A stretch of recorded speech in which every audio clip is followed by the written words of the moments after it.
گرمی کی شدت اور درجہ حرارت کا بڑھ جانا یہ انسانی جسم کے اوپر اثر انداز ہوتا ہے۔ اکثر دیکھنے میں آیا ہے کہ جب درجہ حرارت تیز ہو جائے اور گرمی کی شدت شروع ہو جائے تو جسم کے اوپر مختلف علامات ظاہر ہو جاتی ہیں کچھ لوگوں میں، اور اس کی وجہ سے باڈی ان ریلیکس ہو جاتی ہے، ڈسٹرب ہو جاتی ہے۔ کبھی کبھی باہر مزدور کام کرتے ہیں گرمی کی شدت میں، طالب علم اسٹوڈنٹ اسکول جاتے ہیں گرمی کی شدت میں، اور بہت سارے ایسے مریض ہمارے پاس آتے ہیں جن کے مسائل گرمی کی شدت کی وجہ سے بنے ہوتے ہیں، جیسے منہ کے اوپر ہلکی ہلکی سوزش، چہرہ سرخ، بہت زیادہ پیاس کا لگنا، جسم میں دردیں، ٹانگوں کا بے جان ہو جانا، جسم کا بے جان ہو جانا، معدہ اپسیٹ ہو جانا، یکدم وامٹنگ اور موشن سٹارٹ ہو جانا، سر میں درد، ٹانگوں میں درد، گردن کے پیچھے درد، بار بار پیاس کا لگنا اور بخار کی شدت کا ہو جانا۔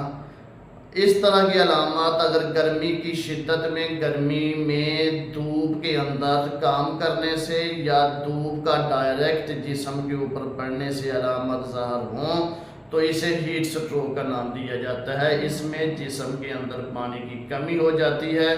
اور جسم میں مختلف تکالیف بڑھ جاتی ہیں، جیسے ہونٹ خشک ہو جاتے ہیں، زبان خشک ہو جاتی ہے، بار بار پیاس لگتی ہے۔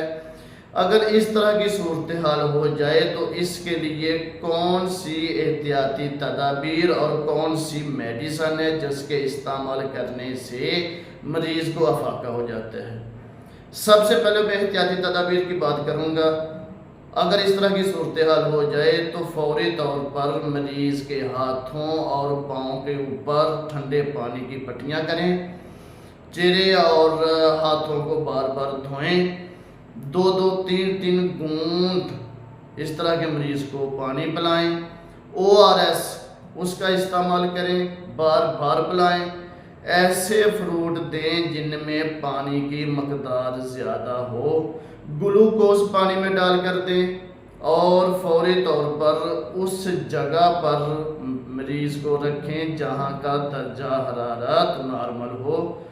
اور اس کے ساتھ ایک ہومیوپیتھی کی میڈیسن ہے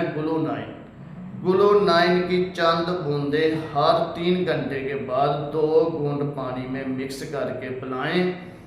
بہت جلدی ہیٹ سٹروک میں مریض کو آنے والی علامات میں افاقہ آنا شروع ہو جائے گا،